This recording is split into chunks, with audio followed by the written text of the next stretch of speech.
The show must go on.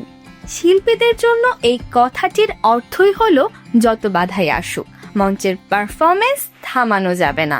আর সেই কথারই যেন বাস্তব উদাহরণ দেখালেন জনপ্রিয় ব্র্যান্ড আর্কের ভোকাল হাসান। মঞ্চে তখন হাজারো দর্শকের উচ্ছ্বাস, আলো আর করতালিতে মুখর পুরো কনসার্ট। ঠিক সেই সময় দর্শক সারির দিক থেকে ছুটে আসে একটি পানির বোতল, আঘাত করে হাসানের মুখে।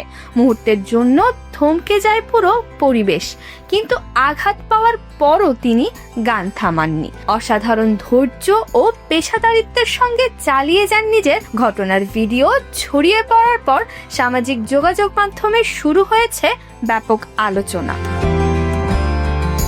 সুরকার ও গীতিকার প্রিন্স মাহমুদ এ ঘটনার নিন্দা জানিয়ে শিল্পীদের নিরাপত্তা নিশ্চিত করার আহ্বান জানিয়েছেন। মতের ভিন্নতা থাকতেই পারে, কিন্তু একজন শিল্পীর দিকে কিছু ছুঁড়ে মারা কখনোই গ্রহণযোগ্য নয়, এমনটাই বলছেন অনেকে।